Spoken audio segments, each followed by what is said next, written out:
Marc Freedman has a purpose. As managing partner and co-founder of Evolved Profits, he and his team have over 40 years of experience in helping businesses free up cash so that it can be reinvested into helping employees, growing the business, and creating positive social impact. He is a serial entrepreneur, CEO, and the best-selling author of Expense to Profit: Eliminate the Costs That Sabotage Your Growth. Marc loves helping companies create more profits while being an agent for change. This is his purpose, and in an effort to help more companies and more people, Marc, along with co-host Yanik Silver, author of Evolved Enterprise, bring you Profits with Purpose, a podcast that aims to do just that. On the show, Marc and Yanik talk to successful corporate decision makers, exploring valuable lessons learned, experiences in growing a company, ways to reduce expenses, and all the ways a company can have a positive social impact. Join us each week and get in on the discussion so we can all have more profits with purpose. And now, here's your host, Marc Freedman. Welcome to today's edition of Profits with Purpose. Our guest today is Julie Auslander. She's the Chief Cultural Officer at Couranto, a business intelligence management software company. She avoids the traditional president persona to better reflect her commitment to process of insight and discovery, a process that shaped her role as a leader as a successful woman-owned business. Julie's an accomplished entrepreneur, senior executive advisor, and board member with more than 25 years of success across the internet, program development, and marketing industries. Her broad areas of expertise include a strong financial and human resource leadership, and out-of-the-box strategic planning. Year after year, her leadership earns Couranto a national recognition, including a spot on the Inc. 5000 and top woman-owned businesses in New Jersey. She was also named a WBENC National Star in 2012. She was honored with the 2008 Enterprising Woman of the Year recognition and made the Women's Enterprise list of 2008 top businesses in the U.S. Welcome, Julie. Well, thank you for having me, Marc. So why don't we get started right away, and let's dig in and talk about your background and how you ended up in business. You know, I was an unlikely entrepreneur. I made a left instead of a right. I started in the world of education, and I taught for many years in the South Bronx. And when I left, I was an assistant principal of a high school special education. But at that point, teachers had made no money in salary. And I started a side hustle of managing my friends' subscriptions. And we're talking about now, the mid 80s. So, it was all done on index cards. And I realized I was getting a lot of content, magazines and journals at that point for all my different interests. And then I realized other people had the same problem, not understanding, not remembering what they had, not knowing which ones were, how much they paid so they could deduct them in cases that they were tax deductible, not knowing when they needed to be renewed, not knowing where to cancel them. So I took that problem that I had, laid it over my friends that had the same problem, and then small companies that they either owned or worked for that also had that problem. And one day, somebody who I met at a cocktail party through a friend said to me, I have, my company wants us to save money on paper clips, but they waste a fortune on subscriptions. And that company was Drexel Burnham.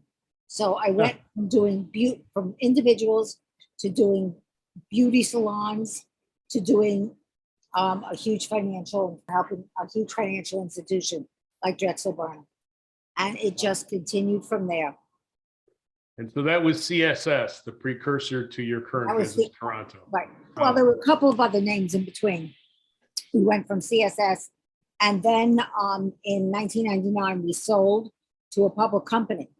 They came knocking on my door, and they said, "We want to buy you." And I said, "I don't have time for this." And they said, "No, we're serious." And they made us an offer that we couldn't refuse. Wow. And we sold the company in 1999. And they proceeded to go out of business within 3 years of the sale.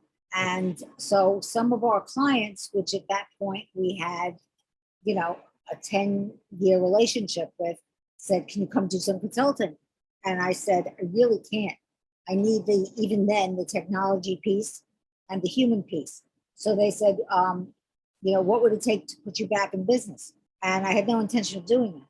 And I was ready to do other things, but the universe was ready for me to go back. So 4 of our largest clients put us back in business.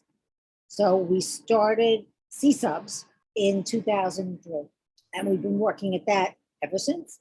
So I guess the biggest question always comes back is, what were the challenges associated with founding a company, and how did you overcome them? I think it's, as a woman founding a company, more than today, but still, was nobody took me seriously. Mm-hmm. People were like, well, how come? I'll never forget. I went to a large Japanese client at that point to pitch some business. And the VP said to me, how come you're not home with your children? So I had to explain that in school. But that was always a challenge, to be taken seriously when you're talking about an enterprise-wide software solution as a woman. And also initially it was just a tremendous lack of resources. I didn't start this business with funding. I started it with pocket money from my teaching career, which didn't pay that much to begin with. So it was just a constant constraint of resources until you get enough traction, to be able to sustain what you're trying to do. Other than the woman issue, and why didn't you come with your children, which is kind of condescending, but that was the times back in the 80s, right? What other adversities did you face in shaping the success of what you've created today? I think that was it. I think it was just a constant lack of resources. Wow. And then a lack of belief in the vision. We've always been one step ahead of the market. So we know the market is going to need it before they do. So it's that process of convincing them that this makes sense. So let's talk about Couranto and the service you provide for businesses. Why don't you give us a description of exactly what you guys are doing and how you've evolved from just managing subscriptions on magazines and journals into what you're doing today? So I'll preface this by saying my mom used to always say when she was alive, why can't you have a job I can explain to my friends? So it's complicated, and she was really smart. What we started off managing on index cards, and then through primitive database programs, all the subscriptions, journals, books that large companies got. So in your own personal life, you have subscriptions to many different pieces, many licenses and many softwares, like we all do. Imagine multiplying that to a number that's 2% of revenue for these large corporations. So the numbers are huge of what they spend in our spend, in the licenses, in the journals, in the databases that it takes for them to run their companies.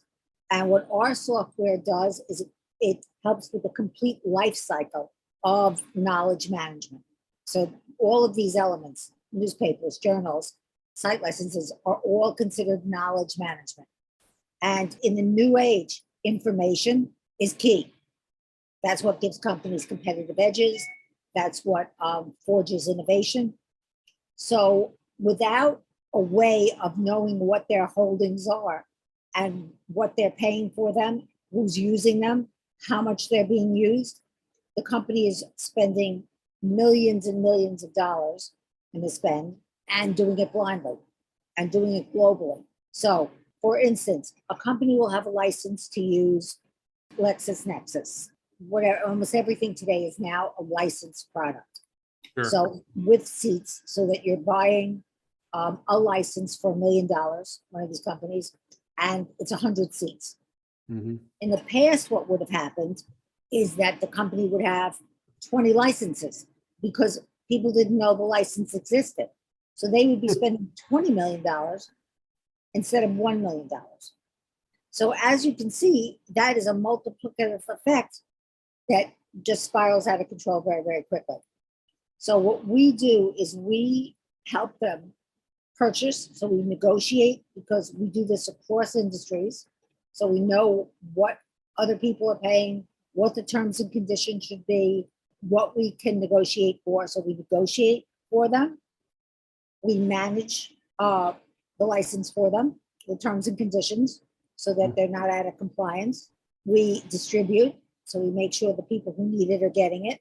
We take care of the renewal, so they don't have to guess whether they need it again or who needs it again, or they don't have people that they literally used to have dead people on licenses because the person who left the company, in one case, the person actually died, and it just keeps on perpetuating forever because they have no handle on the process.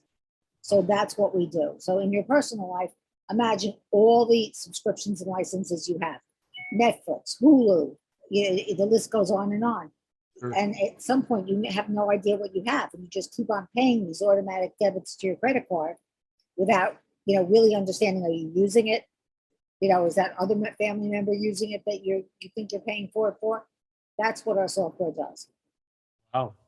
That's it's pretty automated. And I would say, because as we are expense reduction consultants, so while we have done similar things, our process is not automated. And like you said, we go in and we find client, employees that are no longer there that have a license and so on and so forth. But wow, it's pretty cool. So I guess my next question would be, so you've evolved, obviously, as the business world has evolved.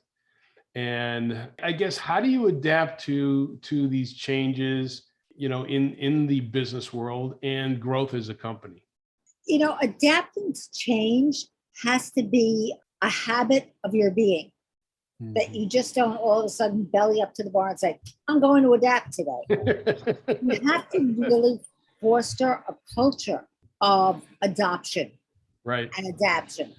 And, part of our culture at Couranto, and previously at CISOs, and then previously at CSS, is a culture of innovation and being employee focused and client centric. So that means that as leadership, we are constantly, and I mean on a daily basis, involved in conversations with both constituencies. So we're talking to our clients to see what's keeping them up at night, what their concerns are, what they're dreaming about for the future, what have they learned from lessons had, and then from our employees, what are their concerns? What would make their jobs easier? What frustrates them every single day? And when you marry those two camps together, that's where innovation comes. And that's what we feel as the senior management team is our job one every day. So what sets you apart from other business management systems? We are very specific in the niche we do. Mm-hmm. And there's nobody else out there that has had the longevity and the understanding of the niche and does what we do in the client-centric ways that we do it. So, you mentioned earlier about the fact that, funding was always something that was a challenge, and you bootstrapped this business into something that's pretty amazing today, right? So what are the biggest expenses that you see with your business and ones that hold you back from growth? The biggest expense and the most frightening expense is health insurance. Mm-hmm. It's now no longer a luxury. I remember when we, wanted to get health insurance for our employees, and it was like nice to have. And, unless you were a huge company, it wasn't an employee, thing. But, Right. We understood the importance of having a healthy employee base to deliver what we want to deliver to our clients. And the cost of it just spiral every year. And it's unpredictable and unprecedented. Mm-hmm. So, but yet it's very important. Right. That's a cost where you never know what it's going to be until they send you the bill. That's crazy. Yeah, it kind of is. But, like everything else, there are ways to manage that process. So the title of our podcast, Profits with Purpose, our company places a very great focus on positive social impact. Are there ways that you all promote positive social impact in your company? And I'm talking about like diversity and that kind of stuff, because you obviously do that. Inclusion and diversity is there. But other than that, how are you giving back to creating a positive social impact? From the time I started this company, I believed that companies had responsibilities at corporate citizenship. Mm-hmm. And, on the most nuclear level, we're responsible to our employees and their families and their communities. And then on a more macro level, we're responsible to our community where our company is and our state, and then our nation, and then in real ways, the world. And we have an employee incentive program, which means we reward employees with company paid trips, vacations, for client recognition, for innovation, but very importantly, for volunteering. And we give our employees time off, and we support the organizations that they support through their volunteer efforts. So Right. That's all different kinds of things. We've been very involved for years in the Patterson Toy Drive, which is a great holiday effort. Instead of in Patterson, in an underserved neighborhood, we collect new toys, and then the children, instead of just being given toys, get to shop. So it's a shopping experience for toys for themselves, and at 50 cents, at $1, and then small gifts for their parents, so that they can really feel that they're participating in the holiday season. And that's one of our major endeavors that we do every year, and we've done for the last 15 years. We do a turkey drive. One of our employees is very dedicated to the food bank. So we do the turkey drive for Thanksgiving, and we support them as well. We do a coat drive. So we try to do something every month that makes a difference in the world. And then personally, I support other women entrepreneurs. There's an organization called BPeace, and they're doing very important work in the world. So they're doing microfinancing of small businesses, like buying women a pair of scissors and a blow dryer, so that woman could start a salon. So for $100, you're putting somebody in business. Wow. And it just feels unbelievable. And with that woman's children are then going to school, and we're creating a lasting impact, because when women are educated and their children are going to school, countries are at peace. So cool. What is the best piece of advice you've ever been given?